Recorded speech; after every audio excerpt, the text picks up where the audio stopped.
Hey everybody, welcome to the Free Assange Vigil 43.3. My name is Steve Poikinen. I am joined by my co-hosts Andrew Smith and Kendra Christian. We have an incredible show for you today. We're going to do a deep dive into the labor leaks, which should depose nearly everyone in that party. We will be joined by Mohammed El-Mazi. But first, let me run through some numbers real quick. It is 3,434 days since the beginning of the illegal and arbitrary detention of Julian Assange. 387 days since he was trafficked out of the Ecuadorian embassy, sold, as it were, for a $4.2 billion IMF loan. Reality Winner has been incarcerated for 1,063 days. In 2 days, there will be a case management hearing for Julian Assange. We will definitely be covering that. And on a positive note, Chelsea Manning has been out of jail now for 50 days. And the 10-year Wikileaks grand jury is no more. So like to end this little round of numbers on a positive note. And we definitely wish the best for Chelsea Manning. Before we get into the labor leaks, I would like to highlight one piece of Julian Assange related news.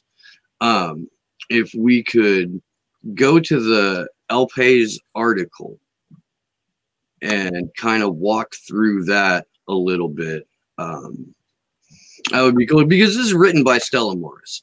And if you've been living under a rock, Stella Morris, Julian Assange's fiance, mother of his 2 young children, she was forced to basically out herself in order to head off the press coming after her.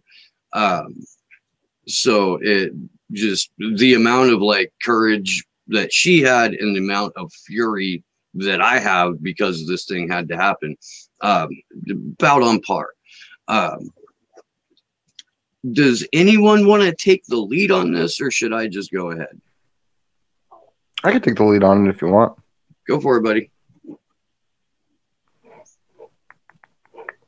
So, the life of my partner, Julian Assange, is at severe risk. He is on remand at HMP Belmarsh, and COVID-19 is spreading within its walls. Julian and I have 2 boys. Since becoming a mother, I've reflected on my own childhood.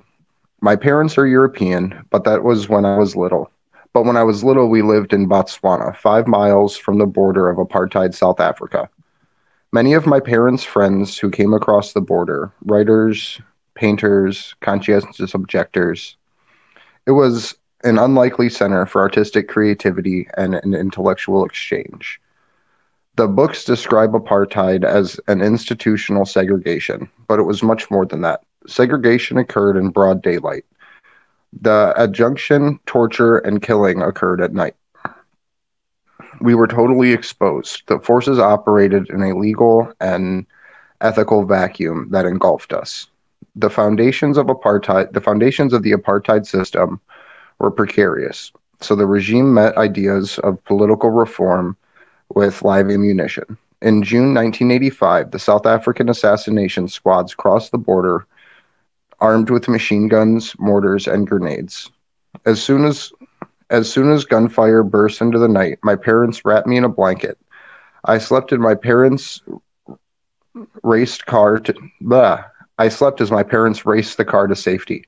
The sounds of explosions carried through the capital for an hour and a half, and it took to kill 12 people.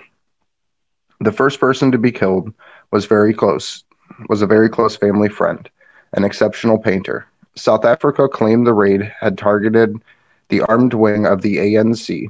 In reality, most of the victims were innocent civilians and children killed as they lay sleeping in bed. We left Botswana within days. I had absorbed my parents' vivid memories of the raid.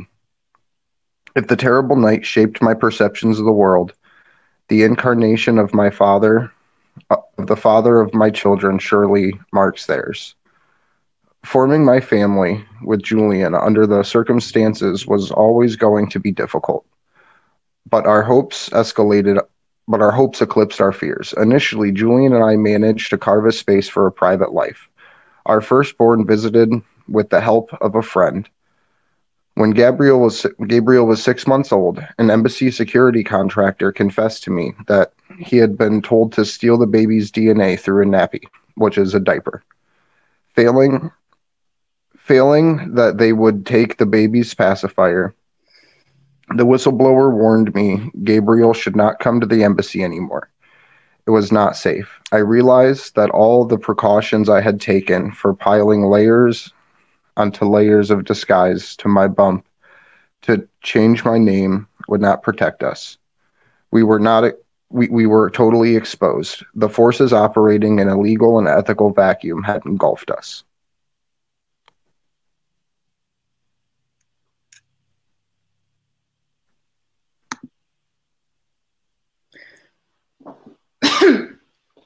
Thank you for reading that, Andrew. I think that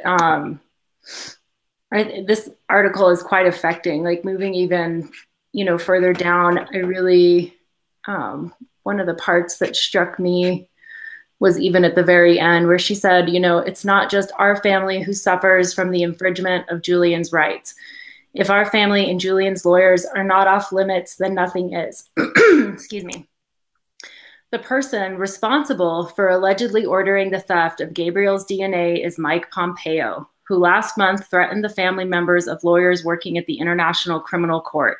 Why? Because the court had had the temerity to investigate alleged U.S. war crimes in Afghanistan, the same crimes that Julian exposed through Wikileaks and which the U.S. wants to imprison him over. Julian needs to be released now for him, for our family, and for the society we all want our children to grow up in. So I really like that she brought it, back to that point, because that really is what all this is about. It's about, someone who had the integrity to publish information that exposed U.S. war crimes. And that's just something that the U.S. government will go to any lengths to hide, including completely getting rid of free speech if necessary.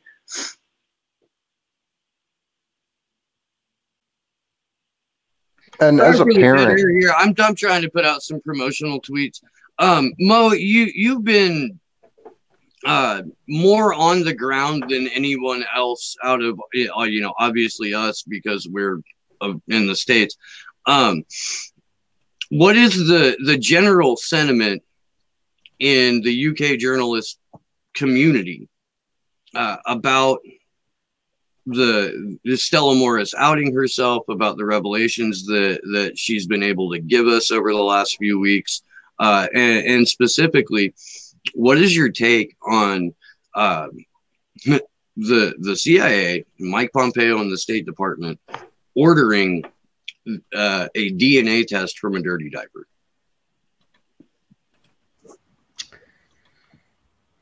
Yeah, so thank you for having me on your show. In terms of the ordering of, I think it was also UC Global, the Spanish private security firm, which was tasked with protecting the Ecuadorian embassy, but then appears to have been recruited in the end to work for the CIA to actually surveil and spy upon Julian Assange.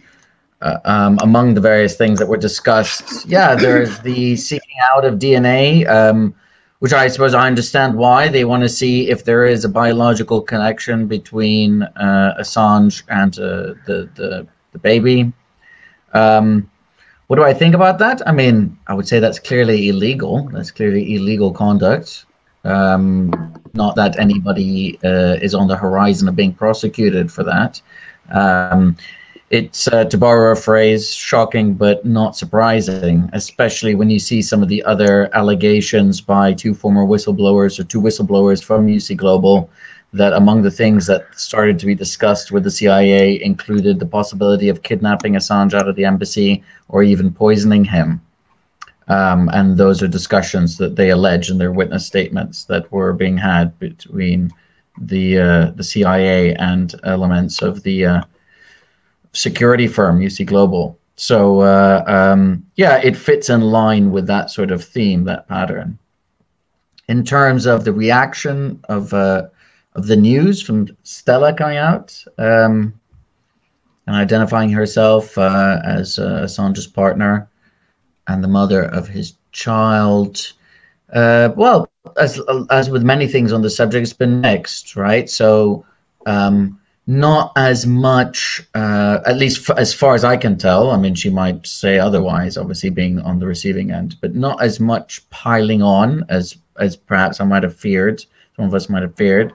I have seen some well-known commentators and journalists on Twitter, people who have like large followings.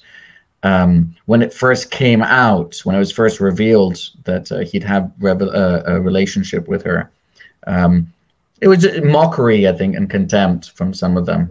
Although they were pilloried online for it. There's one female Guardian journalist who actually works in mental health. That's one of her focuses, and that's Hannah Parkinson, right? That might be her name, and I'll shame that journalist, Hannah Parkinson. I can't. In all honesty, I can't remember if that's her. She did come out with a tweet saying, when there was a picture of Assange and a baby that was on the Daily Express, I think, or the Express, she had said, "I'll be." Was it something to the effect of vomiting for the next week? Or excuse me while I go vomit. Yeah, excuse me while I go vomit. An adorable picture of a man holding his child. That makes sure want to vomit. And also, it shows I think the extent to which mainstream journalists are influenced, as all human beings are, right, to greater and lesser extents depending on the subject matter, influenced by just the level of sort of anti-WikiLeaks, anti-Assange propaganda that's been pumped out there. She really, if she thought she was judging the room in a particular way, blowing with the wind, going the way the wind was blowing, she, I think, might have been well surprised given the number and nature of replies to that tweet. I don't know if she still got it up there. I mean, I replied to it as well. No, she's deleted that tweet. The whole thread's gone. Yeah. Oh, is it? Has it gone? Yeah, I looked for it the other day because I was going to try and reference it in a Slow News Day broadcast. Totally gone, scrubbed from even my replies and Christine Assange's replies. Gone. Yeah. And there were some good zingers in that one, man. Yeah. A little upset.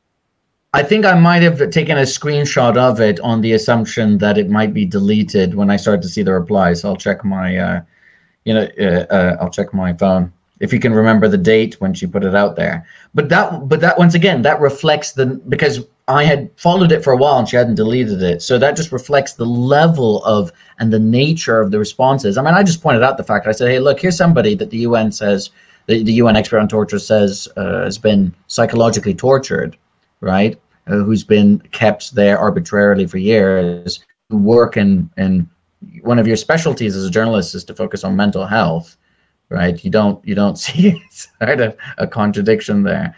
So, but the fact that she deleted it, right, just goes to show how how much so many of us, I think, we are all in to greater or lesser extents in our own bubbles, right? And we don't necessarily know how it is people beyond our own circle think about certain subjects, or we'll have a very sort of black and white understanding of that. So it's the Guardian has been at the forefront of attacking WikiLeaks and attacking Assange, even though, of course, they published a great amount of material from there, of sort of jumping on the anti-Assange bandwagon. There are people there who are part of the sort of Russiagate narrative that have alleged that of strong links between Assange and the Russian state without actually providing any evidence. If I were to allege strong links between somebody and the CIA, I think people would expect like something to back that up. The same requirement doesn't seem to be there in certain cases. So yeah, people are influenced by that. Other journalists are human beings and they're influenced by propaganda and smearing as much as anybody else. I would say, if anything, Chomsky has made this point, right? So did Edward S. Herman, right? And others, obviously, which is that there's a certain, within capitalist democracies, if you want to call them that, or bourgeois democracies, representative states, the system is not designed for the majority of the population to be involved in the system, right? It can't actually handle that the way it's constructed. So the majority of people should be focusing on sports or entertainment or whatever, and a minority of people who are, you know, go to university and get certain types of professional jobs are the ones who are to shape policy.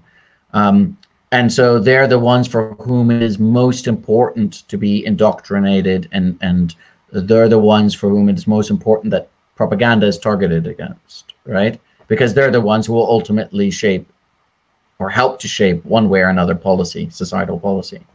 And journalism is obviously one of those categories, because what journalists write influence what people think and what people know about subjects. So, yeah.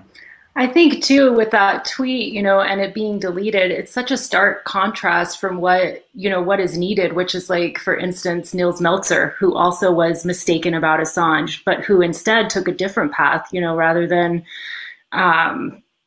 you know, he took the path of, well, let's find the truth. And you know what? I was wrong. So I'm going to admit that I was wrong. And it would just be so nice to see that, instead of just a, you know, a deleted tweet and somewhat shame, or if not even that, just maybe not even wanting to deal with the responses she was getting, rather than just say, you know, this was out of line. You know, it's not like she would have had to fully go to the other side just to say, okay, this was out of line, but instead just let's delete it, you know? Yeah, whoops. God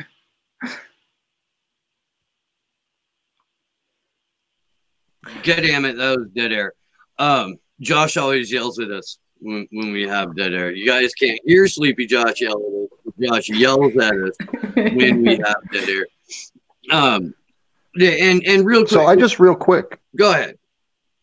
No, go ahead. Sorry. Oh, I was just gonna say, like, anyone who's watching or listening right now, I'm not going to tell you to be vicious to Hannah Parkinson, but you can certainly drive by her Twitter account and let her know that for a mental health professional to vomit over a picture of a man holding his baby is a little freaking weird. But no, like, I don't see how she can even call herself a journalist and then release something like that. Like, at the very pinnacle of all of it, like, this person obviously knows this situation, at least to a minor extent, and understands that this person also did her job. So well, yeah. No, I was thinking that's, you know, that's the same point that Muhammad was making about, you know, that 20% intelligentsia class. Like Chomsky talks about a little, you know, that in manufacturing consent, that's just, you know, this world that's believing all this propaganda. So in her mind, you know, a journalist would that's the correct response.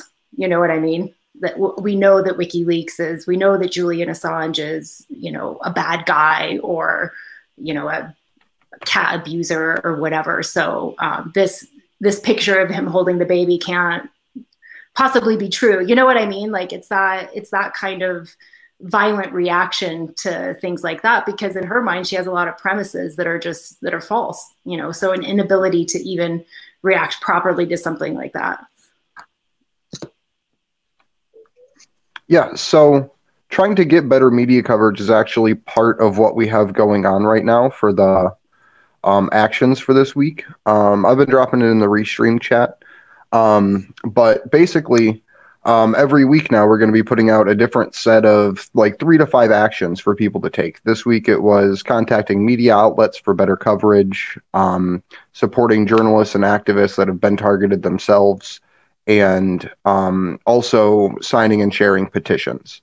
So if you could, I just put that in the chat a couple minutes ago. It's still sitting up there. I'll drop the link in again, but please take the time to share these, and we'll have a whole new set of actions up for when we kick off tomorrow. And I think at this point, it's a good time to introduce the labor leaks and start running through them. Mo, if you could kind of give us a backdrop of what the labor leaks are, and then we'll start diving into the material and some of the relevant articles that summarize them pretty well. Okay, so the Equality and Human Rights Commission was asked, was being pushed. I don't know if we even know officially who it was that had asked them to, but to investigate the Labour Party under allegations of anti-Semitism. And so an internal investigation within the Labour Party was commissioned, which looked at a particular time period, which was actually a couple of years ago, looked at specifically the unit that was supposed to deal with complaints into anti-Semitism. But it also ended up looking at other issues, supposed so-called factionalism within the Labour Party at that time. And by my estimation, it does two main things, although it is an 851-page report. So, you know, we might be able to discuss some key aspects of it, but there's a lot in there. And obviously, there's lots of repetition, as you'd imagine, for a report like this. People can find it still online, and there are lots of articles which look at various aspects of it.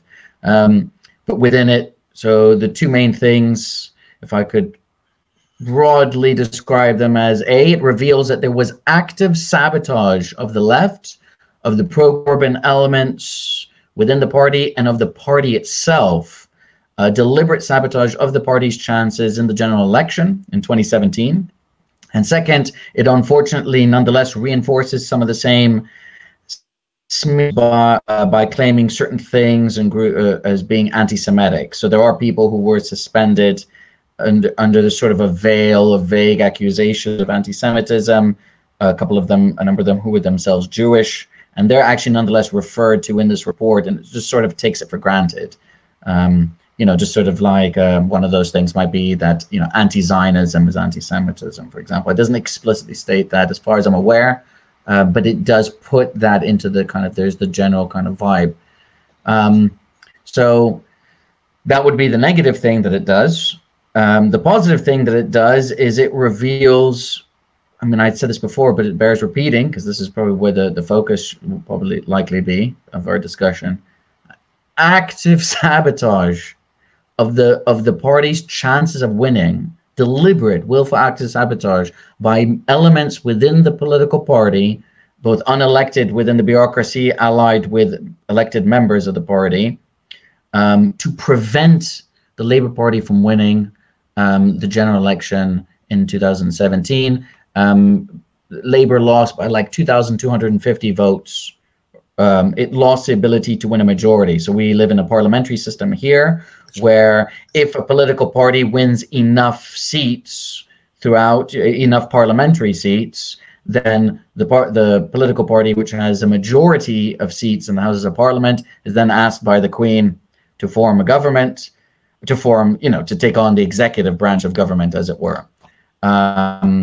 They nonetheless did well enough that they took away the Tory party's majority. So if you're following the press, lots of the press sought to downplay how well Labour did. It actually did very well. And even in the report, we see WhatsApp messages and emails between members of the bureaucracy being quite despondent of the fact that despite their efforts to deliver a humiliating defeat for Corbyn, which is what they wanted, a humiliating defeat, so that their preferred candidates could then replace Corbyn as leader, they were quite level not surprising, although I have to say I'm still surprised by the brazen nature of it, you know, so which is good that I can still be surprised, but it is definitely shocking. You know, there's that expression, the phrase shocking but not surprising. I would say it's still a bit surprising, but it's definitely outrageous. I wonder if there are elements of crime there in terms of frauds. You know, people are taking, in some cases, being paid £100,000 to aid in the election and the electoral success of a party, when you see that big chunks of them are actively sabotaging and even funneling money away from candidates towards very safe seats that would win by very large majorities, that have historically safe for Labour, and who were centre-right, who were on the right end of the party. So it's active sabotage by the right wing of the Labour Party because they're anti-left and anti-Corbyn. So that's a key. If it's anything like we've seen in the U.S., when the Guccifer 2 leaks and the leaks about from the DNC leaks from Wikileaks came out, Jared and Elizabeth Beck did a class action fraud lawsuit against the DNC for it. And it forced the DNC to argue in court that they are a private corporation, that they are beholden to no one. So it would be interesting because I'm assuming there will be lawsuits that come from this. to see what ends up happening with that, if they're going to make similar arguments, or if there's even anyone in a position to file a lawsuit about fraud, like you were saying with this at all. Yeah, that is very interesting. I mean, I was following that case as it happened, the DNC lawsuit, the lawsuit against the DNC, including when it first came out, where he said, I think one of the lawyers said, look, you know, we could make a decision, my clients, I don't know if he said we or my clients, but basically speaking about the DNC, you know, in smoke-filled rooms, something like that. Didn't he say, he'd talk about with cigars and smoke-filled rooms, we could decide on our own who the candidate is going to be. It's up to us, really. It's like we don't even have to follow our own rules of what we state in terms of neutrality. It will be interesting. I would put it this way. There have been, I know the judge threw out the case on the basis that this is a political matter, right? And that people need to, it's a political matter, so people need to work within the party or make use of the complaints regime or whatever it is within the DNC, which is of course a joke, when the point is that the regime itself is rigged in violation of its apparent rules. I have seen a number of lawsuits here challenging the Labour Party bureaucracy, including some of them which were successful. One by former MP Chris Williamson was his suspension from the party. And they didn't say, oh, this is, the judge in that case in the High Court didn't say, oh, this is a political decision, so therefore it's outside of my scope. He ended up ruling that his suspension was unlawful. So I think there is definitely scope for, if there are people who have money, because it's expensive. And in this country, especially since certain reforms, if you want to call them that, or possibly deforms, depending on how you look at it, were done, you are potentially on the hook for not only your costs, but the legal costs of the other side if you lose, right? So the system in that respect is more favorable to a party of a lawsuit which has plenty of money, because if you lose and you've already got plenty of money, well, that's, you know, you've got plenty of money. If you don't have plenty of money and you lose, that means you end up having to pay the legal costs of the other side, and that's could mean you're paying tens of thousands, possibly hundreds of thousands of pounds. So that is a factor which have to be figured in, right, when people decide whether to sue. There is talk of a lawsuit right now, by the way, against the Labour Party as a result of these leaks. But the lawsuit is being brought by people who are named in the report as being among those engaged in sabotage, right? So it's like a data protection violation lawsuit. Like, you violated our data by allowing this report to be leaked, which is interesting because this report should have been made public anyway. You know what I mean? It's an official report. And if it shows you as being engaged in any kind of fraud, whether it's a crime or it's in a gray area as to whether or not it's a crime, that's in the public interest. So we'll see how well the Labour Party actually defends itself for this lawsuit now that Keir Starmer, who's more from the right of the party, if you like, of the Blairite wing of the party, is now the leadership. You know, who knows, who knows, they might just decide to settle it or whatever. But there is a lawsuit right now. Let's talk for a moment about who Keir Starmer is. He's a solicitor. He's an attorney. He worked out of the Crown Prosecutorial Office at one point. A barrister. He died. He was chief prosecutor, so he didn't. Yeah, so he didn't make his way up the ranks. He was appointed chief prosecutor, and he was involved with the prosecutorial service when they were putting pressure on the Swedish police to go after Julian Assange. That the emails that were in the Nils Melzer interview in the Republic, where the UK is telling Sweden, don't get cold feet, keep going after this guy. That was during Keir's tenure, his time with prosecutorial service there. This is you're right, this is a right-wing Blairite who, through, as the report shows, several years of attacking the left faction of Labour, has now positioned himself, to lead this party into a direction that would make Margaret Thatcher proud. Which, by the way, my favorite Margaret Thatcher quote ever. A BBC reporter asked her, what her most memorable achievement was as prime minister, and Thatcher gets this little grin on her face, and she says, "Tony Blair and New Labour was her crowning achievement as prime minister." So, I'm sure Mo, sink in a little bit. Quick question about the lawsuit. Since it is members whose names were essentially put out in this that are suing the party because they feel like it shouldn't have been put out, is it going to also be members of that same faction that were trying to stop Jeremy Corbyn that are going to be responsible for taking this to court on Labor's side, or have they developed some kind of way to separate the two so it's not the anti-Corbyn wing suing and the anti-Corbyn wing being sued, so to speak? That's an interesting question. I suppose I'll have to speak to some people who'd be more in the know about that. I mean, I imagine there would be consultation with, but once again, I don't know, but I imagine there would be consultation with the leading figures of the Labour Party in terms of what's going on with the lawsuit. There are a number of people who were there in 2017 that are covered in the report who aren't in the positions of power now currently. They work somewhere else, or they left the Labour Party bureaucracy. But yeah, it'll be interesting to see how, I mean, the lawsuit has been announced, but it's only recently been announced. This report was only recently leaked. So it'll be interesting to see how it develops. The short answer is I don't know. Although I was myself wondering how you'll end up having the. I mean, bear in mind there were there's the pro-Corbyn and the anti-Corbyn faction within the bureaucracy, where the bureaucracy was clearly, the majority of it was not pro-Corbyn. The majority of the membership was, right, because he was elected by a large margin. But the bureaucracy precedes him by quite some time, by many years, by decades, right? And part of what New Labour did when Tony Blair, that you mentioned earlier, that Steve mentioned earlier, when part of them taking over the Labour Party was the purging of leftist elements throughout the party, throughout the structure, right? So yeah, this is discussed pretty extensively in the leaked report.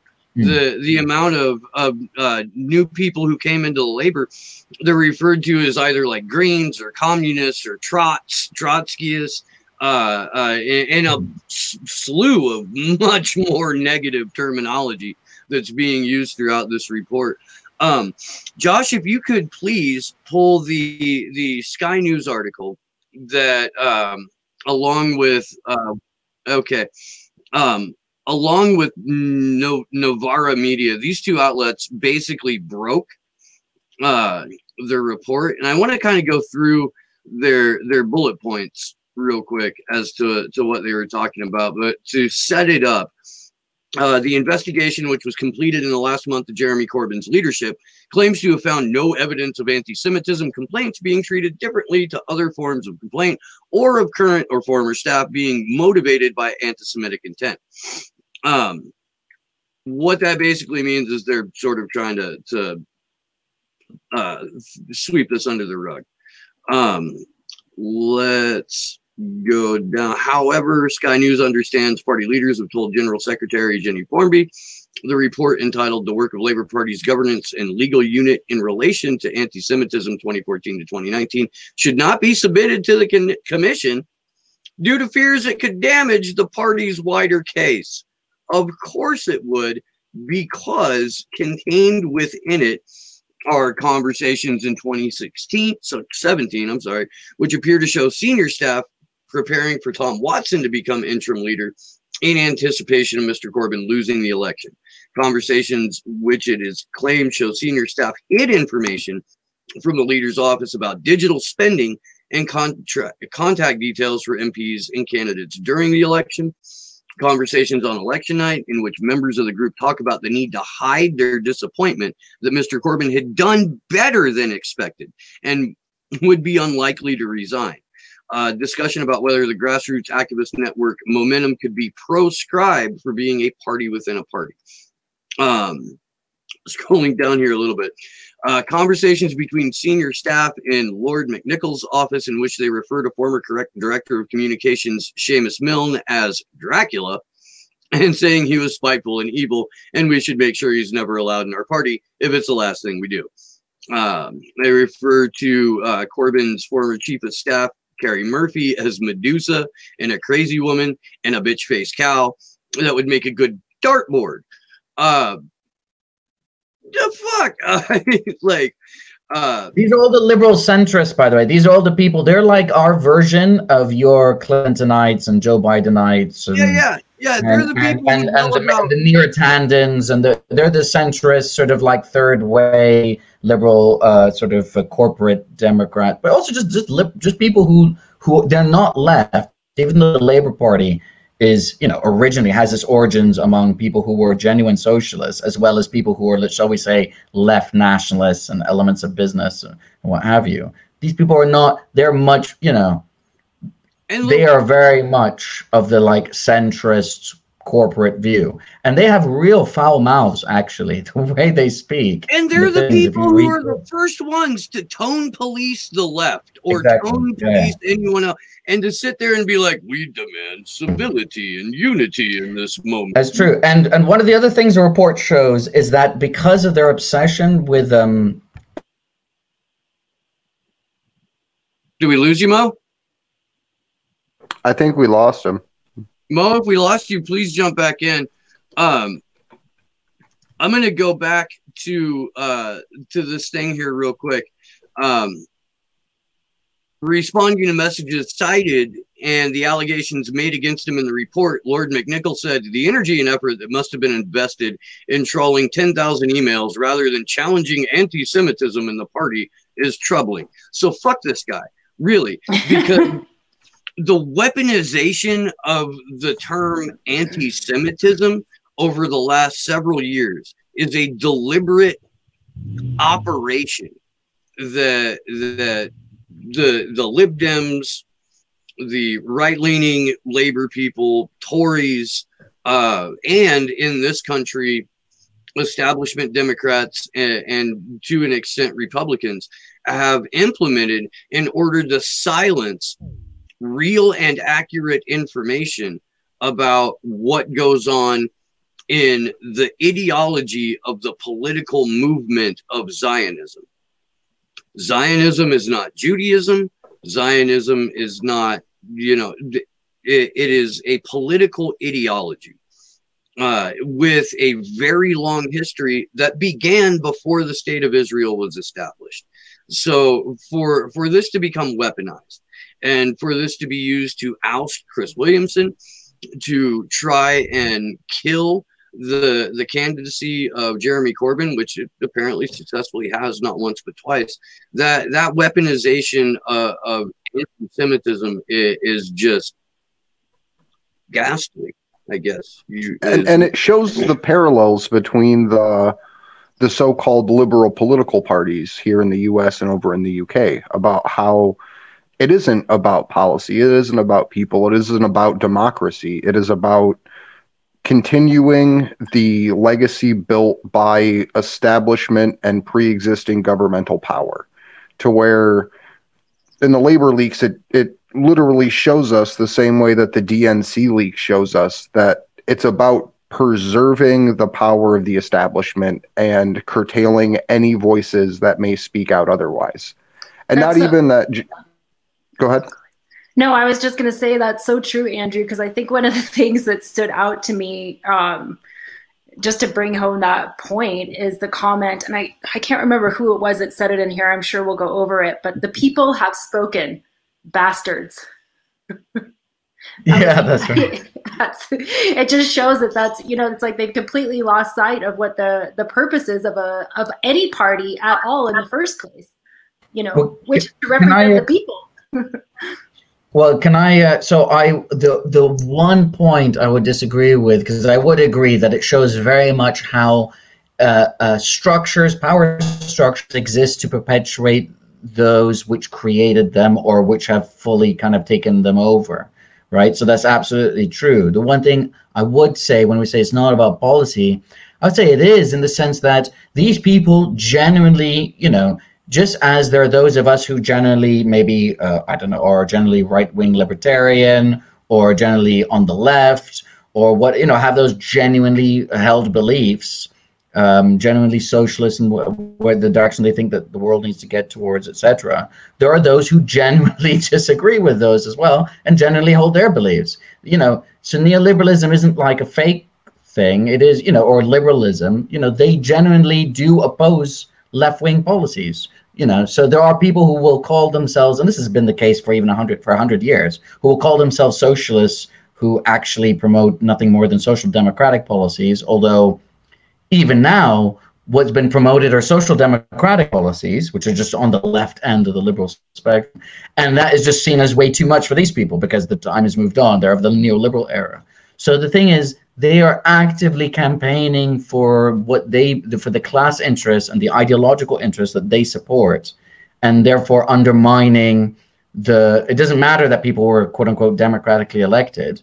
I think one thing that it shows is that the notion of democracy in that sense, or even of just representative democracy, it's not actual democracy, of representative elections and what have you, that is always, you know, there's nothing new about this. I think if we could see the equivalent of WhatsApp messages and what have you, or conversations from 40 years ago, 50 years ago, 100 years ago, it'd be the same thing, right? Is that it should help to expose for all of us the extent to which there isn't a completely neutral bureaucracy, whether we're talking about the state structure itself, whether we're talking about in a corporation, or whether we're talking about within a political party, right? Because that would imply that all these people believe in absolutely nothing. Because if they believed in absolutely nothing, right, then they would go along with the policies of whoever was elected, right? Because no skin off their nose. They do believe in something. It's just a different direction. It's a right wing from the elected leader. So they don't believe in democracy. It's hard to tell if they truly believe in the neoliberal ideology and the espousing of, you know, free market uber alles, or if they're just soulless fucking empty suits following orders. Like the demarcation between the two is incredibly thin. But many of them are high-ranking, so there's no one there. It doesn't appear that they're following orders from anybody, in the sense that, like, many of them are literally high-ranking members of the bureaucracy. Former head. Here's one example. So you'll appreciate, not that you couldn't appreciate the others. I mean, to Americanize it almost, right? So John Stolliday at the time was director of governance and legal, of the governance and legal unit. And he now works at Unison, which is a union, one of the largest unions in the country. And there's emails or WhatsApp messages where he discusses replacing the one person, one vote system, which Labour has currently, and which is what resulted in Corbyn winning twice by large margins, right? Because it didn't used to have one person, one vote. It was changed. In fact, the right wing of the party pressurized the previous leader, Ed Miliband, to change it to one. Like, there's media pressure as well for him to change it, because the unions used to have a large size role in deciding who the leader is of the Labour Party, right? Which makes sense, since it was a Labour Party and unions literally were directly involved in the creation of this party. But because of union membership has gone down, the weakening of Labour unions, especially since Thatcher years, etc., it made it easier for the more liberal faction to be like, hey, it's not fair for the unions to have this outsized role, right? So they thought that this will be the death knell of the left, right? So this will be once and for all, we'll make it one person, one vote. They were shocked how popular Corbyn's proposed policies were that resulted in him getting elected.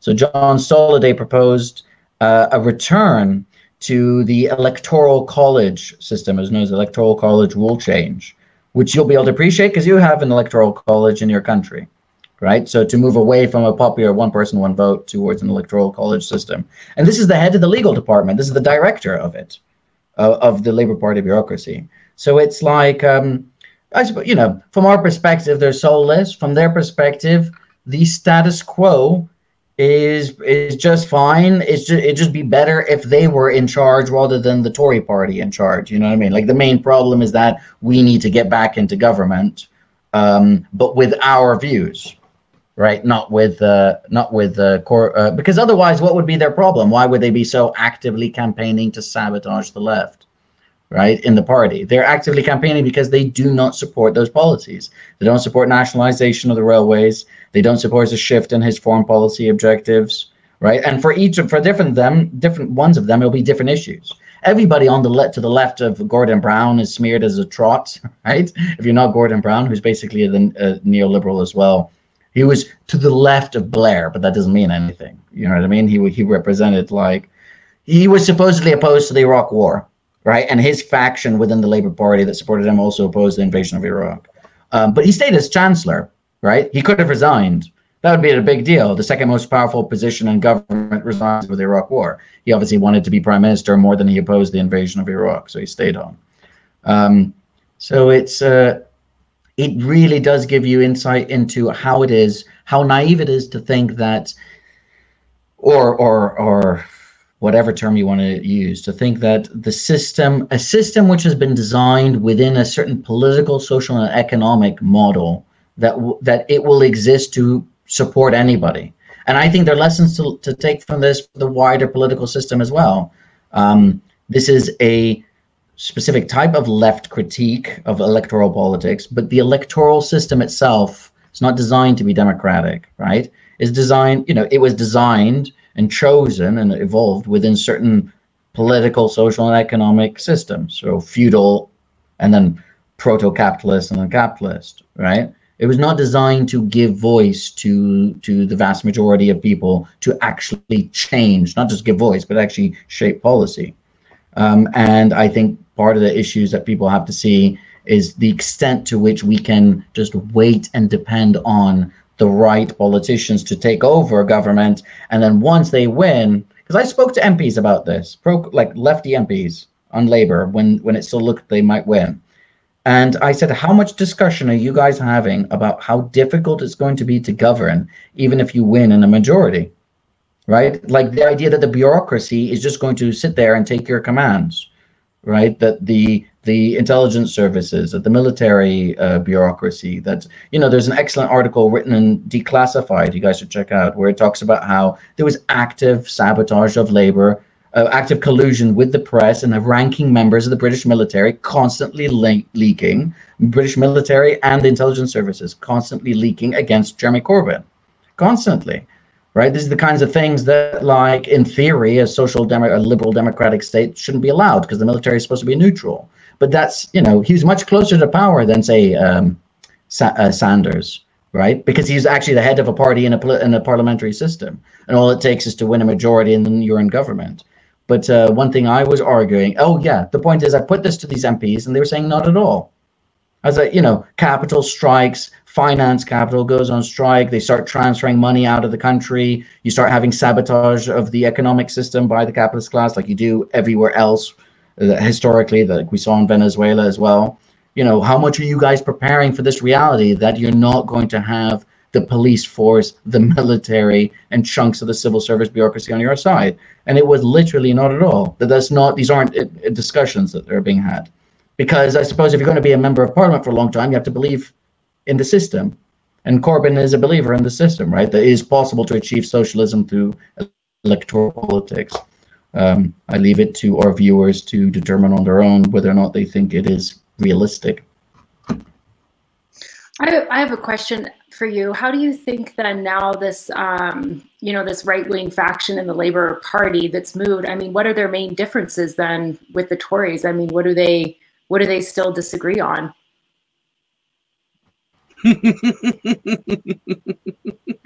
It's about degrees, right? So the interesting question about that is, especially if we're moving a bit away from the era of austerity, we're experiencing a bit of red Tory policies as they're known, which is in order to avoid losing to Labour, you end up implementing some elements of a sort of a social democratic policies in order to win over working class areas and what have you that should otherwise despise you and historically have.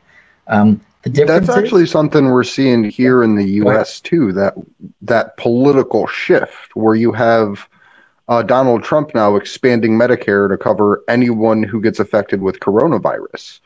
And you also have the very faint beginnings of a universal basic income coming in with people are calling them their Trump checks, the $1,200 that are going out.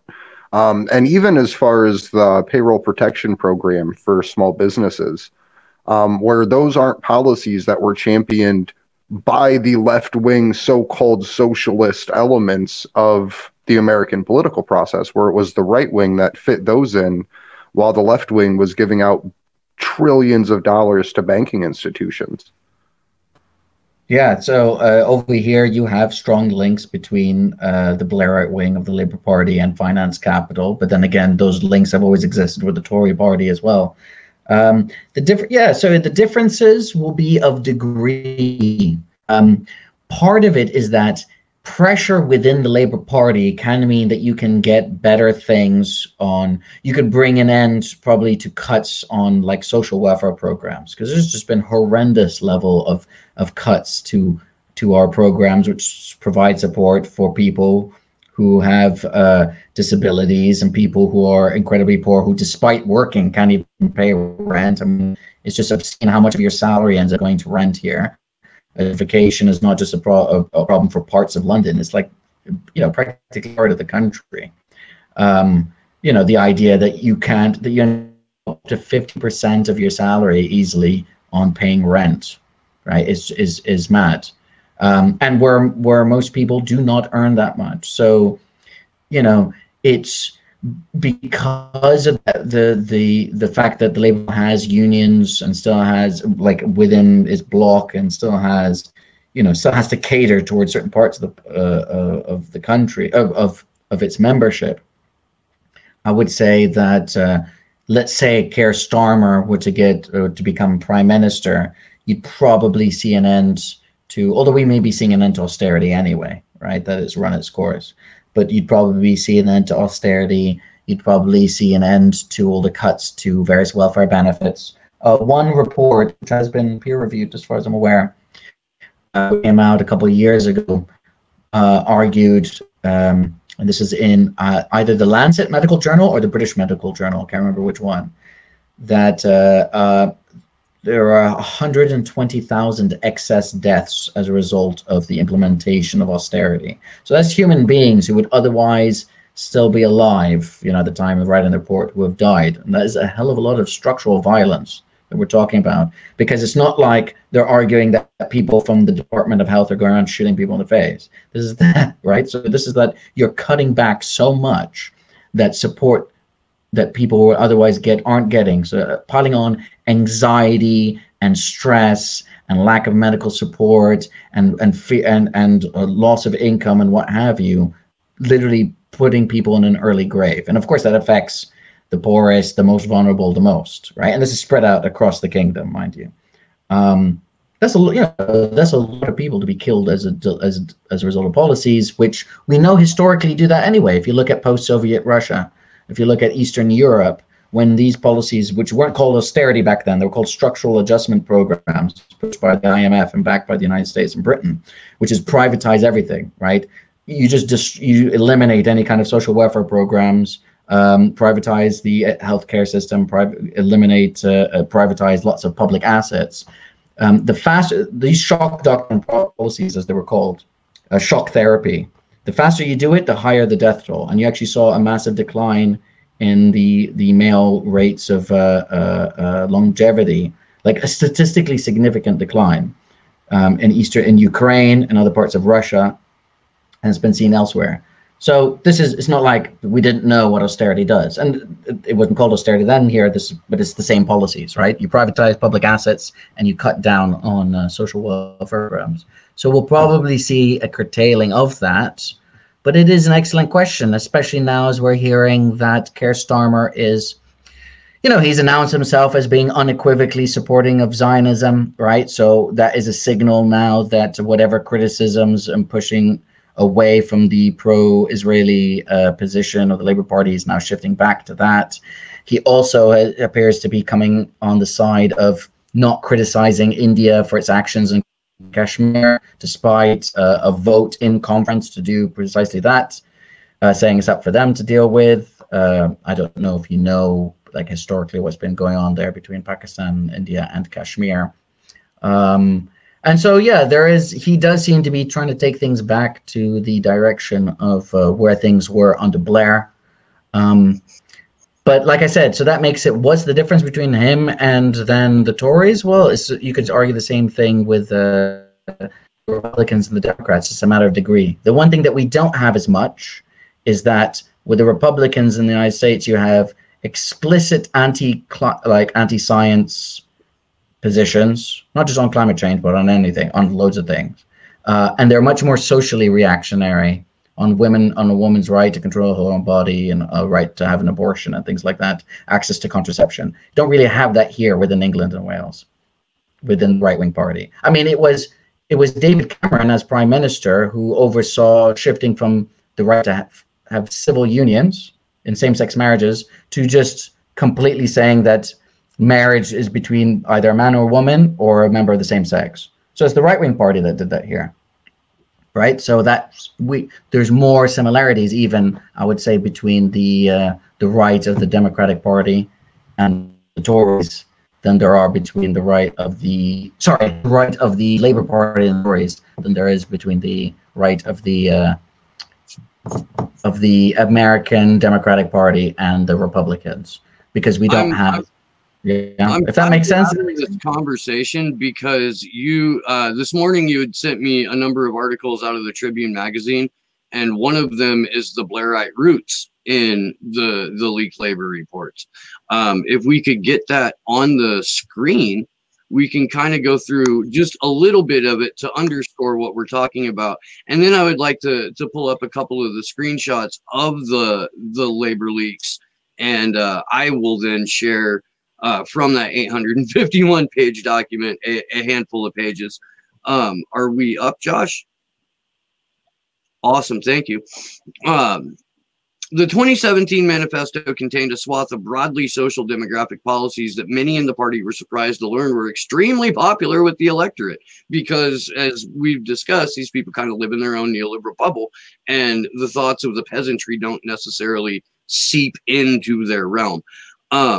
Nationalizing the railways, raising taxes on the wealthy, and the abolition of tuition fees were all policies that struck a chord with voters more used to hearing politicians battle it out during election time over which version of austerity to implement.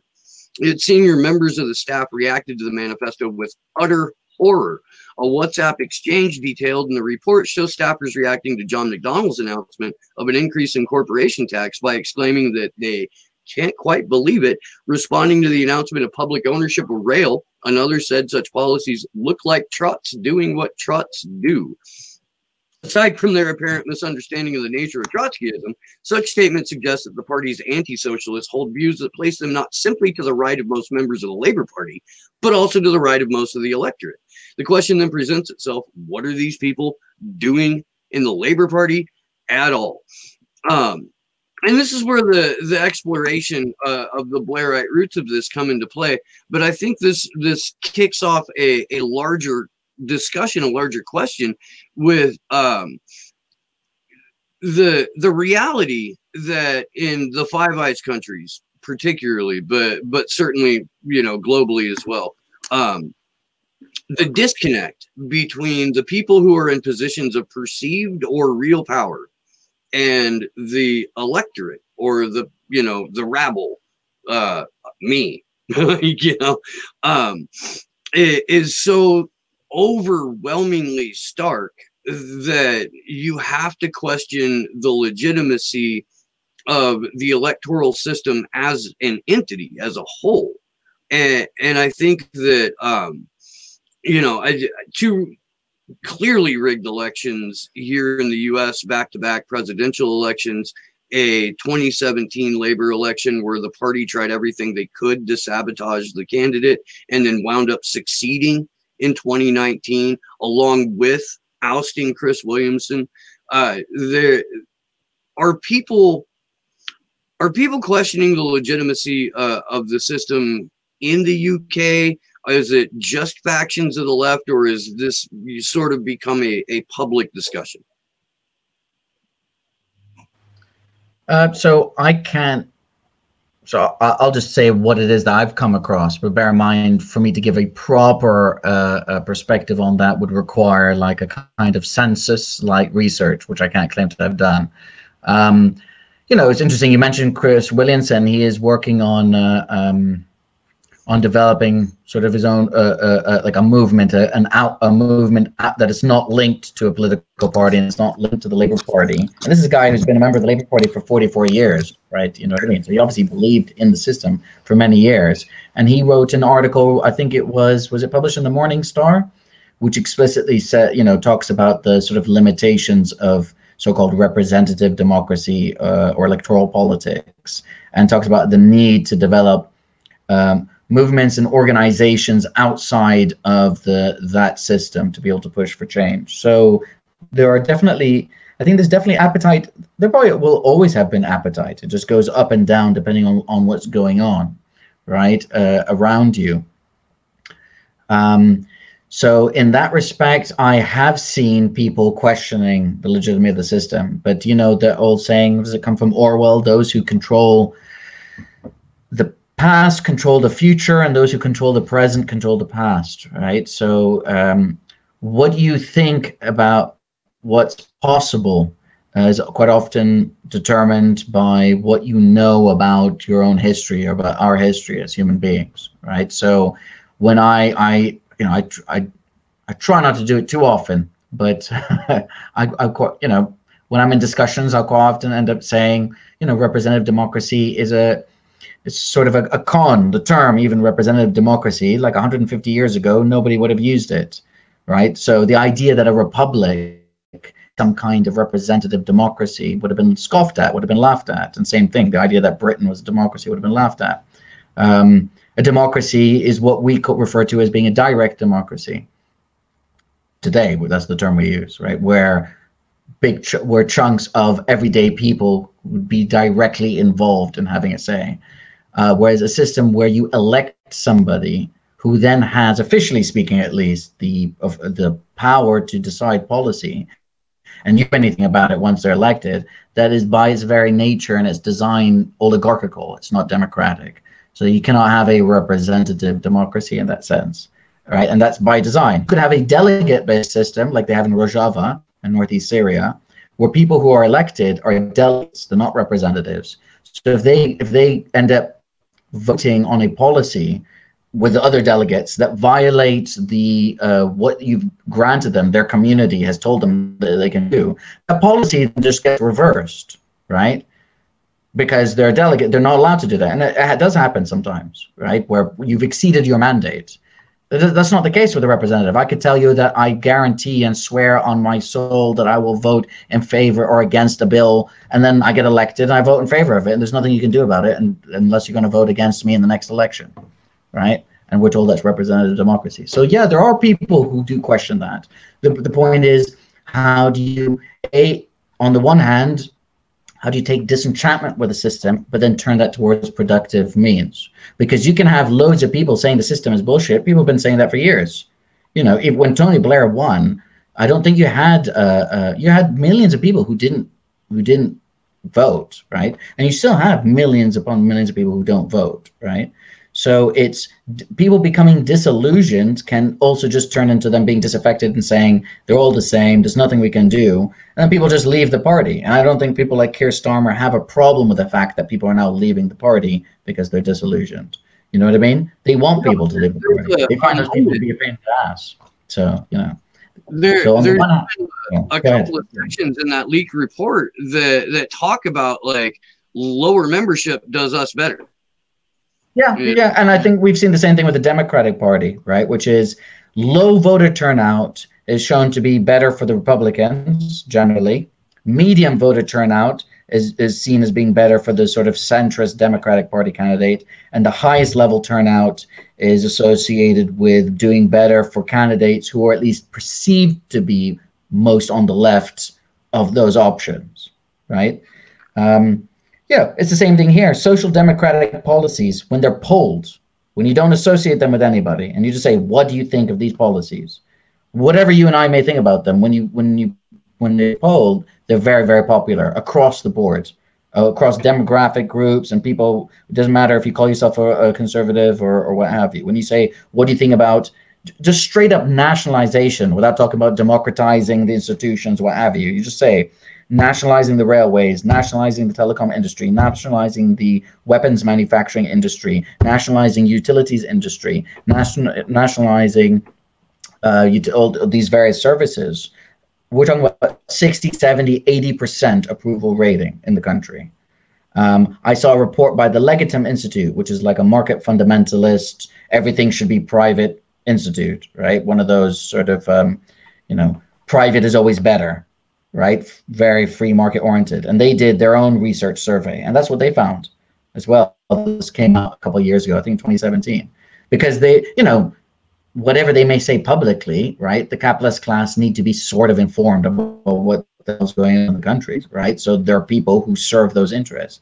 And the research they showed was consistently that in this country, at least, terms like socialism tend to be more associated with, more positive views. Terms like capitalism, more associated, less positive views, although more associated with terms like innovation, but also greed and selfishness.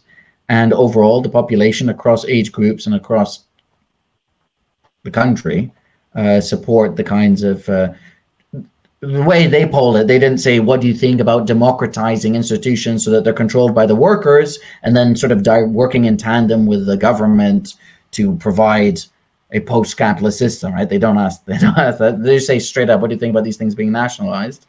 And the responses are overwhelming. So yeah, that's one of the things they discovered, is that the more people are involved, the more to the left the policies are likely to be. So that being said, I don't know that I would have what it takes to persevere within a political structure that is by its design there to prevent the types of policies that I support getting through. I think it takes a very special kind of person. I'm glad there are others who are still working at it. But I think putting your hopes in a political party, hopefully more people are seeing that that's not the way to go. That, yeah, okay, it's great, but we need that avenue, because that's one avenue you have to take, but that it's not that all our work and research needs to be connected to a political party, and that when you lose an election, well, that's it then. There's nothing for us to do for the next 4 years other than hope to work to win the next election.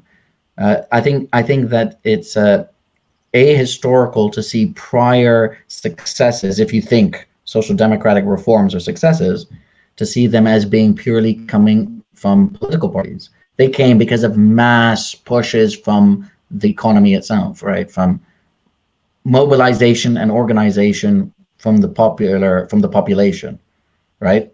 It's not that they're just elites on their own in a vacuum, just deciding that it'd be better to raise taxes on the rich to pay for services for the poor. It's that there was genuine fear of revolution at a time where revolutions were happening around the world, that if we don't give them something, we will lose everything. And the same in the United States as it was in Britain. That's where the National Health Service comes from. You have all these people returning who are trained in war and killing and using guns, coming back from war, and all these demands being made, like, perhaps we should just overthrow the system. Well, we have people losing their homes because they can't pay medical bills, etc. You guys, it'll sound familiar for you guys. Well, that's what it used to be like over here. And there was a genuine fear that you have now these millions of people who are trained killers, right? Who might end up mobilizing to overthrow the system. So that's why you had pretty kind of, radical social democratic reforms being implemented as a way of buying off the population. So yeah, it wasn't just, some people forming a political party and getting elected. But people, if you're not taught that in school, right? You're taught that there was a need from society. Every now and then you have a demonstration, and then politicians responded to that need, right? I think that's backwards. It's the reverse. It's politicians being pushed and making decisions that they realize that if they don't make those decisions. But in the end, it wasn't enough, because we've ended up where we are. And most of those social democratic reforms have been undone. And the New Deal practically doesn't exist anymore in the United States, although you have the bureaucracy of it. Mohammed, I had a question for you.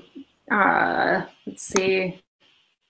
In the one article that we had already kind of gone over, Keir Starmer had made the comment, Labour's new right-wing leader on Tuesday announced an investigation into who leaked the document.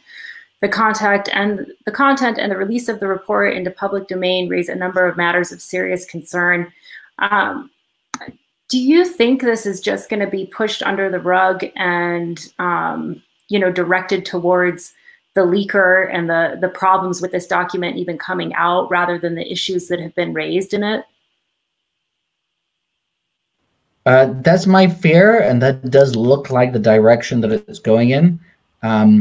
It comes down to how much within the party is still able to push to demand that that's not the direction that it goes in, right? Because there are still elements, whether it's representatives of unions or just other people who are within the bureaucracy who are say more to the left, the ones who wanted to win, if you like, under Corbyn. So even if you weren't to the left, but just say you weren't, you wanted to win because you still thought that it would be better with Corbyn as prime minister than with the Tories being in government.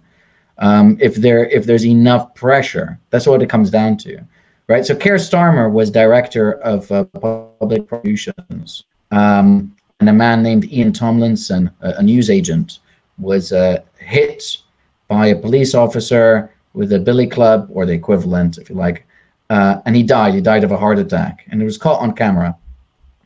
And the only reason, I mean, this guy has a background as a human rights barrister, by the way. I should point that out, right? So, and he worked on a number of notable cases, including pro bono on the McLibel case. I don't know if I mentioned with you guys, where McDonald's was suing an activist, a London Greenpeace activist, and a different postman who were handing out flyers about McDonald's. They were saying all this information is defamatory, it's not true. And they were sued by this billion-dollar corporation. And one of the people who, if you guys should watch the documentary, it might be available online, called McLibel. And this went on for years, right? Ended up being a media disaster for McDonald's, right? And one of the people in that documentary that you see at one point, offering advice and assistance to Helen, and I forgot the gentleman's name, was Keir Starmer, right? I'm pretty sure he's even written a book on the Human Rights Act, right? But that was, we're talking about 20 years ago, right? But the point is that he didn't bring an action against the police officer who killed Ian Tomlinson until there was immense pressure to do so, right? I mean, police officers kill people in this country like fairly regularly. Not that it's televised. Most people don't. Most people actually aren't aware of that. Like once a week, somebody here who's unarmed will be killed by police officers. Christ knows how much it would be if they were armed with guns, right? Because most police here aren't armed with guns, although the number of armed police is increasing as the number of unarmed police is decreasing, which is another issue altogether. So what I'm saying is he, like other politicians and politically minded people, because he wasn't a politician at the time, do respond to public pressure. That being said, they did such a lousy job that the guy ended up not getting convicted. So, you could argue they phoned it in, right? But I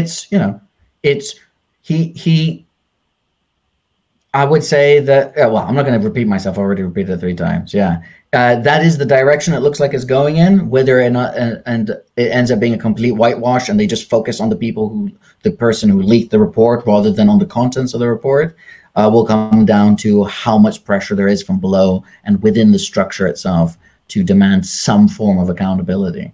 So yeah. Well, if the DNC leaks were any kind of example, literally they started a new Cold War over it, where they didn't discuss the contents of the leaks. They went after the publication and the journalists that disclosed what the hell was going on behind the scenes. The UK has done a lot of Russiagating in and of itself. It was actually one of the reasons why Julian was silenced back when he was in the Ecuadorian embassy over the poisoning of a former Russian spy, I believe, that didn't actually kill him, if I remember properly. And Julian said something along the lines of, well, maybe it wasn't Russia. And then they cut his internet. But to get back to the point on hand, do you think that there's any type of diversion or movement that they're going to try to make in regards to maybe not necessarily blaming Russia, but just blaming the people and trying to put their heads on a stick for reporting this? I mean, it does. Well, actually, there's very little. I know you got a reference to Sky News report. There's pretty little. Most reporting in the press, including in the Guardian, has been pretty superficial. It hasn't gone into the details.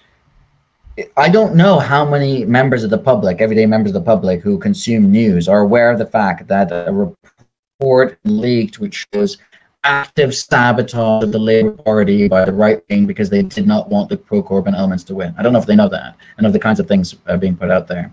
Most of it is more about the fact that there was a report that was leaked and criticism that the report has been leaked, etc. So we have seen in the past, you know, there were previous documents that were leaked that Jeremy Corbyn referred to, including that were leaked to him or his office, that showed negotiations between Boris Johnson and Donald Trump, or at least their administrations, regarding sort of aspects of privatization or further privatization of the National Health Service, something which the Tory party has said that that's not on the table with our trade negotiations with Trump, right? And then you had people coming out with this argument that, oh, this leak was done similar to other Russian leaks. I mean, I don't even know what that means. There's like a Russian way of leaking a document.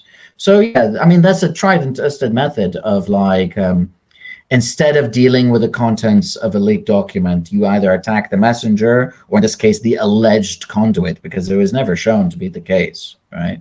That Russia was involved with how, yeah, and what are you supposed to do? Are you supposed to start outing your sources, right?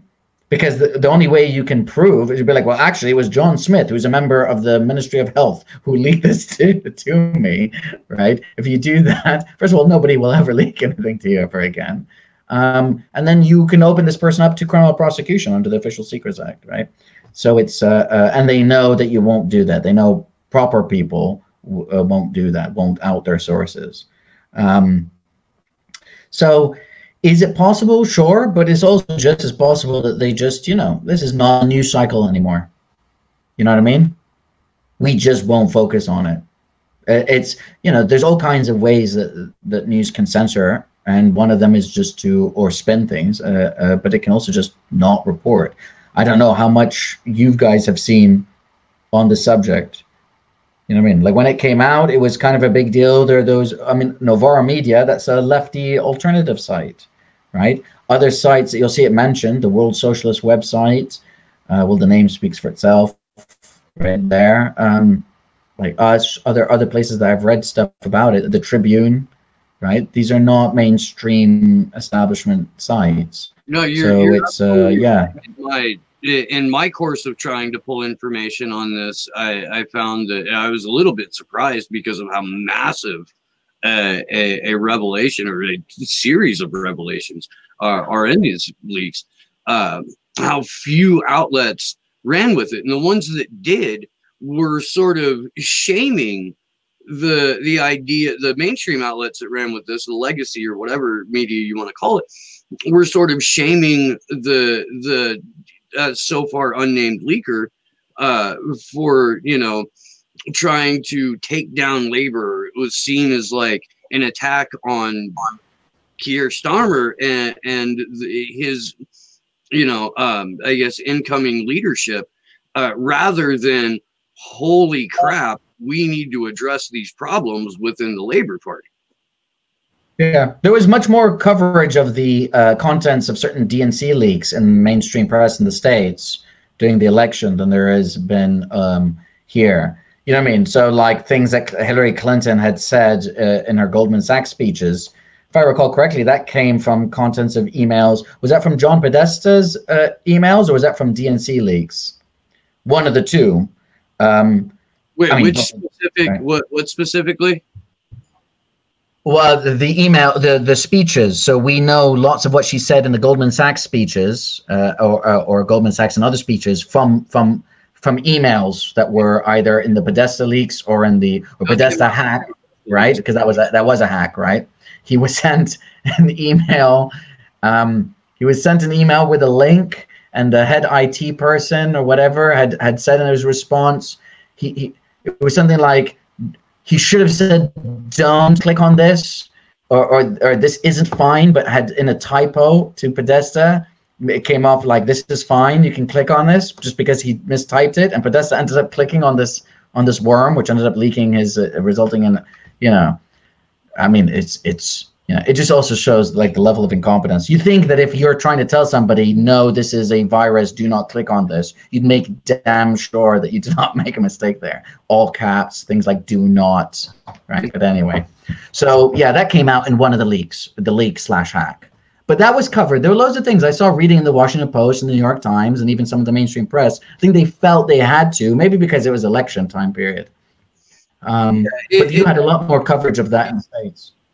When that broke in 2016, it was just so earth-shattering, and there was so much buildup to it that the legacy media that we have, the Post and the Times and whatnot, was basically cornered into reporting on it. It's not something that they necessarily wanted to do. There's a parallel right now with the Tara Reade rape allegations, sexual assault allegations, where these outlets were basically cornered into reporting on it because of all the noise that had been generated leading up to them being cornered and reporting on it. My neighbor decided to fire up his weed whacker, by the way, in case anybody hears that. Well, even when the DNC leaks came out, there wasn't it CNN that said, you cannot read WikiLeaks. This is against the law. Yeah, I believe that was Chris Cillizza who said that on air. It is against the law to read these. There were a couple other people that tried to pick that up and run with it.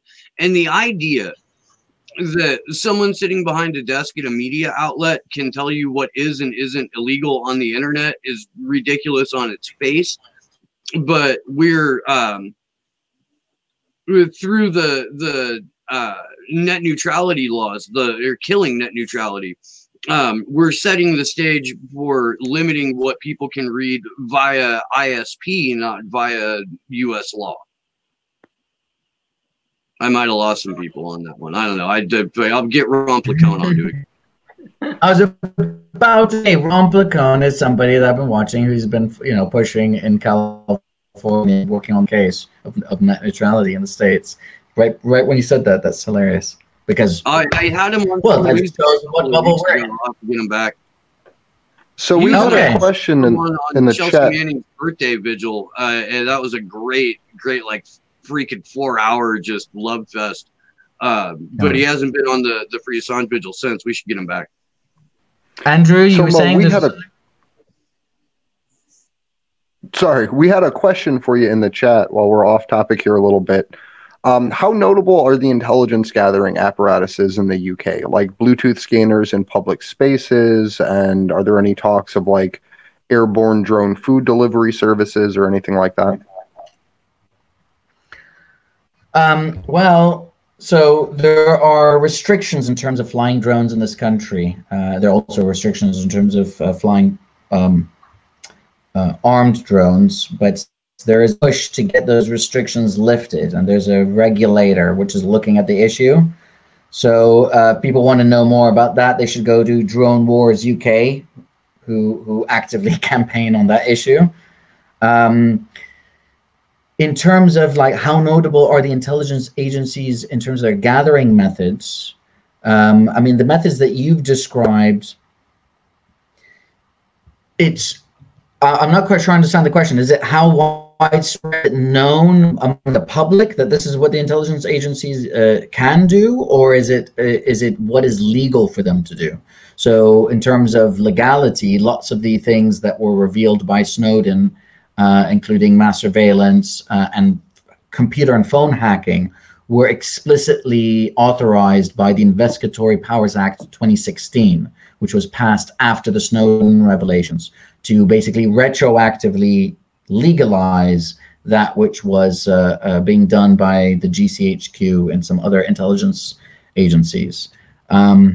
So in terms of like of drones and food deliveries, I don't know where that would be linked with intelligence agencies. Obviously, anything that exists can be used by those who, policing authorities, if they're able to get into a service, right? So you don't need to have like drone food, like drone food deliveries. I don't know if I know that's a bigger thing with Amazon in the States. I don't know actually how much, to what extent that's been expanded here. There are lots of areas which have banned the use of even like forget about armed drones, non-armed drones. So like parks and stuff, it's not legal to just be flying drones. So it's you know, I have seen there. I don't know if you guys saw it a few weeks back. A particular police department was criticized because it was flying a drone, a surveillance drone, in an area where people out in the countryside, where people were walking, right? And they were walking with their dogs, and it filmed that footage and put it on Twitter. And it was saying, walking with your dog out in the countryside is not an essential reason to be out, right? This is all COVID related stuff. And they were criticized heavily for doing this because this is like, well, A, it was creepy. B, it wasn't necessarily the law. They weren't making statements of the law. This was like what they wanted out of desire by reflecting ministerial preferences, right? You have a former Supreme Court judge of this country who went to spoke to the BBC, called it shameful, right? But the point is, nobody had said it was illegal, which means that technically it appears, at least on the face of it, and I could be wrong, I hope I'm wrong, what they did wasn't illegal, which was flying, taking surveillance footage of people engaged in walking in the countryside and then publishing that. So something that's not even intelligence agencies doing it. That's just, I think, was it Merseyside Police Force, right? In terms of Bluetooth, I don't know. I am trying to contact an expert, nearly 300 experts from around the world, including at least a dozen from the UK. IT experts, cybersecurity experts, and others have signed an open letter calling for governments and surveillance and tech companies to be very careful with contact tracing apps. They're like, okay, this can be very useful, right? Surveillance is actually historically has been part of dealing with outbreaks, right? But they're saying if you do it wrong, that means it's open to abuse by states, hackers, and organized crime, right? So governments, organized crime, and hackers. So there's a right way to be doing contact tracing apps and a wrong way to be doing this kind of surveillance. And it comes down to how you design it, whether you use Bluetooth or not, what the algorithm is designed and what structure, is it open source, can we look at it, etc. So I'm trying to get an expert on that to speak specifically onto that point. To what extent could something that has been designed to be dealing with, say, COVID, tracking illnesses, be then used to provide other surveillance for other reasons, but also just end up providing intimate personal information that shouldn't be in the hands of anybody, right? So if people want that, I can send you guys the link, and I don't know if you're able to link up to that, because I found the open letter. It's not in a news article. It's on like a Google Doc, if you like. And people can read the critique there, and then they can see the kinds of concerns there. I would like exist. I would like to first of all give a shout out to Sean O'Brien, who is the Action for Assange's favorite cybersecurity consultant. But he was on my show, Slow News Day, the other day. Maybe it was yesterday. I don't know. It's all starting to blend together now. But he gave an excellent recap of an event that he organized called the Curve Summit. And it deals with digital privacy in the age of COVID surveillance. And it touches on pretty much everything that we've discussed here in the last few minutes. So if you guys can, if you're watching, if you can dedicate an hour or so at some point over the next few days to watch Sean basically lay this out and tell us how we can effectively safeguard ourselves as best as possible, and to the extent to what the relationship between these security companies and government or government agencies are. There was a question in the A4A chat about what are there any policies that coordinate this level of surveillance, and it's much more of a business relationship between the NHS and, in the UK's case specifically, Palantir, for the contact tracing apps and software that's being developed. It's not so much that this happens through a legislative process. It happens, the same way that Bruce Spiva, DNC attorney, said we can pick our candidates in a smoke-filled back room. And that's how these sorts of the surveillance nightmares, shit shows, horror fests are taking part. There's no vote on it. Before we just go completely off topic, I would like to just, if we could, Sleepy Josh, just go to the 2 screen grabs that I put in the show doc, and just kind of highlight how completely fucked Jeremy Corbyn was in this 2017 election. They literally have a section titled "The Coup," and already before Corbyn was elected, the Telegraph had reported that senior figures said there would be a coup against him at some point. And in fact, there was. Like, this is just it. The level of I guess, intra-party espionage and intra-party sabotage that took place throughout all of this. Senior staff specifically discussed fishing expeditions to identify left-wingers and then search for any abuse from them. Like, this was an operation that took place, and they were using this to purge Labor Party members. If anyone wants to chime in on that, that would be cool. I mean, I think it's just super, super telling about what happens when you try to challenge any small amount of political power. Like, Jeremy Corbyn was already the leader of the party. He already had support. And then his party decided to just go for his throat. And the fact that they even had investigation or operations specifically about targeting the elements of the party that support him feels really similar to the way that they targeted and outed members of Bernie Sanders's wing of the party during the Unity Conference days, to where they just gave some of them some power and then slowly chipped away more and more and more at that little bulwark that Sanders had built up. So this is something that it just shows the DNC and the Labor Party essentially operate in the same manners from different sides of the ocean. I think it really does. And one thing that was, striking to me was seeing at least, and I think Muhammad was talking about this earlier too, is people trying to work within this system, with which both Corbyn and Bernie tried to do. And then, I was wondering if you could speak to that a little bit, Muhammad, too. I know that Corbyn's gotten some criticism for his way of handling the, the anti-Semitic attacks by trying to, just sort of quell those. And I want to hear what your opinion is on how that was handled. So I'm saying this from the perspective of somebody who was not at the top of an organization surrounded by people trying to destroy me, right? And actively sabotage. So this is, like we said, had elements of the military, the majority of the press, or certainly the entirety of the mainstream press, including The Guardian, which is historically linked, however superficially, to the Labour Party.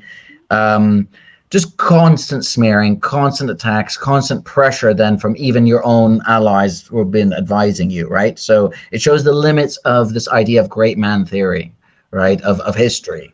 That one person on their own and everything just surrounds them. And that's how our films are organized. That's how if you grow up in an individualist society, and I grew up as a very fierce individualist, I read history and I experience things as like it is individuals who do things on their own, as it were, rather than communities and larger organizations who then work together. So that being said, yes, while he did push back in terms of smears of anti-Semitism, right? He was not strong. He did end up conceding too much, in my opinion. And that's not just my opinion in hindsight, that was at the time as well. Because what ends up happening is people who were consistent, who were consistently supportive of many of his policies, were also consistent in terms of their critique of British foreign policy. And part of that is their critique of Britain's long historical role in supporting the ethnic cleansing of Palestine, the formation of the State of Israel, and the arming of the State of Israel and the backing of it in its various wars and oppression of the indigenous Palestinian population.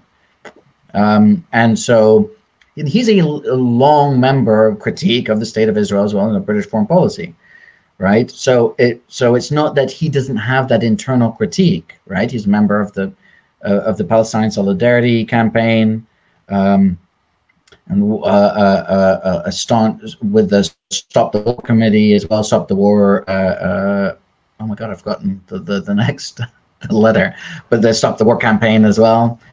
But yeah, he did. I think he gave up too much ground. He could have quite strongly said, look, anti-Semitism, like all forms of racism, is wrong, but there's absolutely no evidence that it's endemic in the party. We're even if we accept just from the complaints themselves, they make up less than 0.1% of the membership. That's something that, by the way, when polls are done, people don't realize that. If you look at the level that it was covered, right, even just from the accusations cover 0.1% of the membership, which had like 500,000 people, 600,000 at one point because of his being elected, right? And that is without assuming, that's just assuming that all the allegations are accurate. And I know for a fact that many weren't, because I know people who were accused who were not anti-Semitic at all. I think the travesty, the real like heartbreak of the Jeremy Corbyn story is that everything that made him popular, his stance on Brexit, his very, very strong, labor roots mentality, in order to appease that Lib Dem faction, to make them stop smearing him in public with all of this anti-Semitic garbage and whatnot, he turned away from his stance on Brexit. He turned away from labor unions. He turned away from even criticizing the British government's relationship with Israel.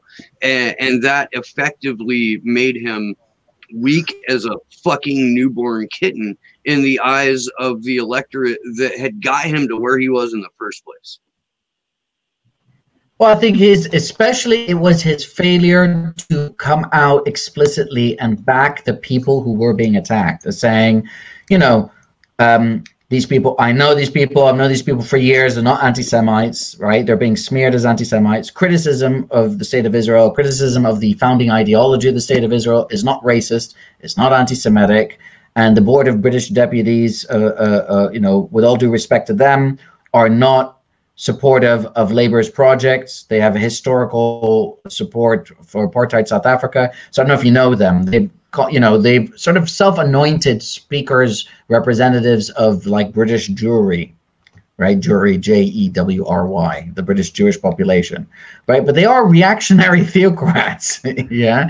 And they're constantly the go-to people by the press. Like, what do you think of Jeremy Corbyn? Is he anti-Semitic? Is criticism of Zionism anti-Semitic? And it's like, well, but they're only going to them and asking, right? There's a long history of anti-Zionism. First, anti-Zionists were Jewish, right? Right. First of all, Zionism originates among Christians, and the majority of Zionists are Christian still to this day. There are tens of millions of them, you guys should know, because they're mostly in your country, right? But it originates from this country, it originates from Britain, and then it migrated to the United States. So the majority of Christians the majority of Zionists are Christian, and historically speaking, the majority of Jewish people are not Zionists, right? No, because again, Zionism is anti-Zionist ideology. It's not a religion. It doesn't encompass. Yeah. Well, it's a nationalist ideology. That's true. Yeah. But it didn't gain popularity among Jewish people, among people who considered themselves to be Jewish. We're talking about even until after the State of Israel was created. So we're talking about the 67 war, right? And how that was represented, what was happening there. But I mean, religious Jews, liberal Jews, secular left-wing Jews most of them opposed Zionism if they had a policy on it, if they had an explicit policy on it. That started to shift. Norman Finkelstein writes about this in the Holocaust Industry. I think it's the Holocaust Industry where he discusses this, about when it started to become part of the focus of people's minds in the mainstream. So, but over here, you have this group who are the Board of British Deputies, who are like Jewish clergy, if you like, and they're literally, the press would go to them. It's conscious, right? They're going to them saying, "What do you think about the issue?" And Corbyn could have and should have just said, like, "Look, with all due respect to their opinion, that's their opinion, but there are, historically speaking, literally what I've just said, right? There were many of the people who've been targeted and smeared and pushed out of the party are left-wing Jews, right? That's one of the things I did. I did an interview with Jackie Walker, who's Black, Jewish, descendant of slaves and slave owners, right? Portuguese slave owner and a Portuguese Jewish slave owner and who married or had sex with, married one of their slaves, right? So like literally this is her ancestry. So there is this mixed sort of ancestry there. And she was heavily smeared and in the end pushed out of the party. But I know other people as well that this was going on, and these people who've known Corbyn for years. So the thing is, when the thing is, he's surrounded by whoever's advising him, right? That's what people have to understand. Like, you understand what pressure you would be under as well if this is the structure of the system that you're dealing with, right? This is not a new party that was fabricated from the ground up, and you're surrounded by those people, right? You're surrounded by people who are like, and this is something I kept hearing, right? Just shut up for now and wait till we get into power. And this is something people are being told from the top, not say from Corbyn, but from others like Jenny Formby. Right? Just keep your mouth shut and wait until we're in power. Of course, the thing is that if you're prepared to sacrifice that much before you've taken power, how much more are you going to prepare to sacrifice when you have actual power, right? The idea that you're going to become more brave when you're in government and now forget about people in your party now that you're surrounded with. Now you're surrounded with by this entire bureaucratic structure that we've discussed. You're even further away from the average person now, because you're in government, right? And you're living in the prime minister's residence, et cetera, et cetera. And this is with the types of discussions I was having with some MPs, and I was trying to point out that, like, if you're not prepared to draw a line now, your lines will keep moving until eventually you've compromised so much, you'll first lose the main base that got you where you are, because they'll become so demoralized that, you know what I mean? Because they've been pushed out or demoralized, what have you. And then as you're not implementing the policies that you wanted to implement, you'll lose even more people. You'll end up implementing sort of milquetoast left liberal policies that don't deal with the structural problems that we have. And then you'll just lose the next election or the one after that, right? You'll just be clinging on to power. So it's a death by 1,000 cuts. So that's my main critique, is that I understand that maybe you have to keep your mouth shut on certain issues, but when there are attacks against people who represent your fiercest, most educated, I don't mean like a university educated, but like battle-hardened, years of experience kind of educated and committed members, then it's like, who are you going to have left backing you? Generalized, wishy-washy people who know nothing about the real-life experience of the world. I mean, the types of people, just to go back to Jackie Walker for a second, I'll just end on this. When, I saw there's a documentary called Witch Hunt. You guys can watch it, I think, for free now online, which is about the smearing of the anti-racist left. And I wrote an article about the film and linked it to what was going on with the party more generally. So it was about this. It was about how anti-Semitism was being used to smear the left in order to undermine its chances because of its wider program in Britain of what it wants to do. And she talks about how one of the things they were dealing with in the 80s was, combating groups with names like Hitler Was Right. Like that was their name of the organization, who would be working in tandem. That when you'd see them marching, they'd be marching with police officers who are dressed in police uniform. Or if you want to know the relationship of the police and the right in this country. Yeah, like literally that's the kind of things that people had to deal with. It was more overt in the 80s, right? So these people who have dealt with like flat out like fascists, out and out fascists, who've dealt with, where political correctness as a movement, right, was literally to get to like stop using the N-word, right, against people, right, at university, where certain things would become like taboo, because that's what the original political correctness movement. And also what ended up becoming the banning of fascists from advocating fascist policies at universities. And I mean fascists, yeah. because, you know, for reasons of freedom of speech, it wasn't always the case. But it's like when you're being attacked by the police and you're being attacked by fascist gangs, and these people have direct or indirect support of the overall state. That was what safe spaces were about, was so that like black people and Jewish people at universities didn't have to deal with somebody advocating their extermination, right? Now we can argue that how far it's gone now with a completely different kettle of fish, right? Which thankfully I didn't have to deal with when I was at university. But what you guys have got in the States has migrated over here with your microaggression, etc. Right?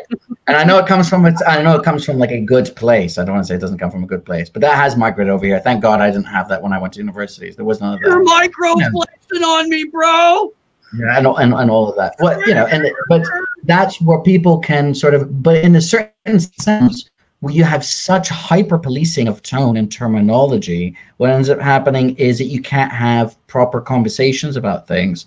You know, I've had plenty of people who said like, look, you know, being kicked out of the Labour Party should be the final thing, right? Even the report from Shami Chakrabarti argued that, right? The anti-Semitism report that she did, right?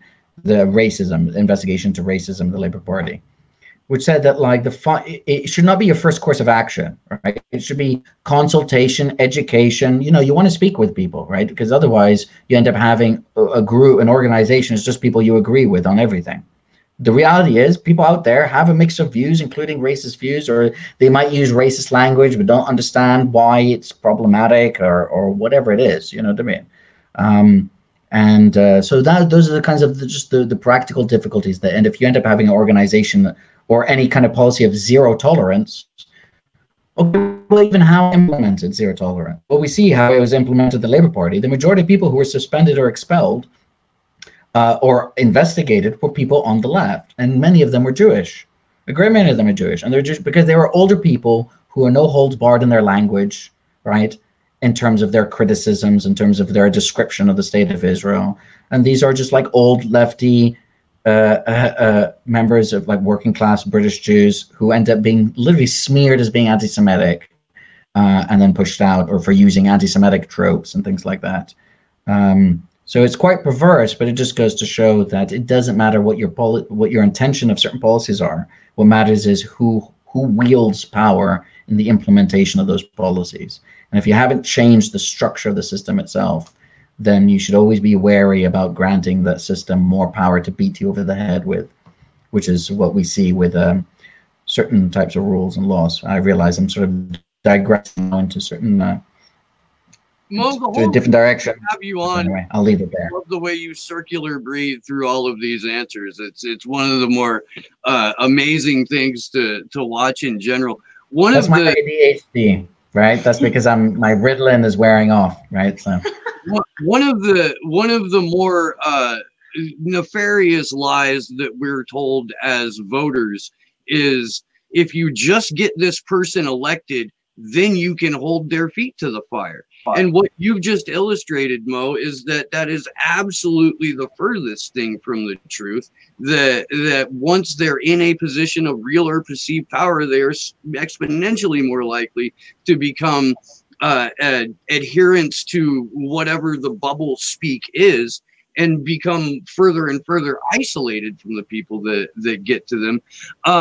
We're running into about 2 hours. So yeah. I think we should go ahead and wind down here. Mo, if you could please give us some final thoughts and let people know where you're writing and how they can find you. That would be tremendous. So final thought is, do not become despondent. Use this as an opportunity to become more radicalized, to seek out information about how systems of power work from a perspective that has been constantly told, but you just may not be aware is out there. That this isn't a reason to give up being engaged in politics, and by politics I just mean trying to shape society for the better. It just perhaps is a reason to learn more about how this is a marathon rather than a sprint, and how power really works rather than the sort of liberal myth of what we're told, which is a nice story, but I think it's pretty much just that, just a story. You can find me on Twitter, MLMazi, so at MLMazi, MELMAAZI. I write with Sputnik International. Right now I'm only doing interviews, Q&A interviews for them, but I publish with them. I also publish with The Canary, and I have my own blog called theinterregnum.net. I publish at some other sites as well, but you know, if you find me via Twitter, then you'll probably see that stuff. You can see the various groups that I've published. Yeah, that's it. Have a great weekend. All right. Thank you very much before we start doing the closing rounds real quick, I want to take a moment to invite everyone who's watching right now and everyone who will be watching after the fact to our World Press Freedom Day event tomorrow. We are hosting an incredible panel with Cynthia McKinney, Ray McGovern, Kevin Gostola, and Elizabeth Voss. That is going to be a fantastic tribute to WikiLeaks, Julian Assange, and World Press Freedom. Andre? Yeah, no, I was gonna say that, but also we're currently streaming 3 times a week, Tuesdays, Thursdays, Saturdays. Those are subject to change depending on the circumstances, maybe more, maybe less. But I just want to thank Mo for joining us, and I want to thank everybody for hanging out with us in chat and all your questions. I've been putting the action link out. Please remember to take some time to do a few actions for Julian. You can find me on Twitter at Andrew Zigman. You can find all of us on Twitter at action_4 Assange. And again, yeah, thank everybody for joining us. Yeah, hi, and my name is Kendra Christian, and thank you to Andrew and Steve and Action for Assange for having me on as a guest host. Thank you, Mohammed, especially. Incredible, so enlightening about a lot of things. Hi to everybody in the chat. And if you want to follow me on Twitter, I'm at edebs13. And if you want to follow Denver Free Assange, that's at DNVFreeJA. If you're just seeing me for the first time, my name's Steve Poikinen. I host a show called Slow News Day. You can find it on YouTube by typing Slow News Day Podcast into the search bar. I am also newly on Rockfin. Please go over there and endorse the channel and support me there, please, because it is an alternative platform to YouTube that I have a lot of hope for. Yeah, thank you, Mo. It's always a pleasure to have you on. And if we can connect after the case management hearing on Monday, I would love to have you on Slow News Day for a little recap there. To everyone in the chat, we love you guys. You guys are awesome. And we look forward to doing these and having you be a part of these events with us. Thanks to Sleepy Josh on the 1s and 2s and Kimber the Mean Panda for her work doing graphics. We will see you tomorrow for World Press Freedom Day. And if you're so inclined, join me at 6 p.m. Pacific, 9 p.m. Eastern, when Elizabeth Mueller will be coming on to Slow News Day to do a thorough look at the Trans-Pacific Partnership and what a mess it is, how she became a targeted activist through her work in protesting against it, and what it looks like now. It's called the CPTPP now, and it's even impossibly more nefarious than it was when the neoliberals in the Obama administration came up with it. So if you can, please do that, and we will see you tomorrow. Good luck to us all.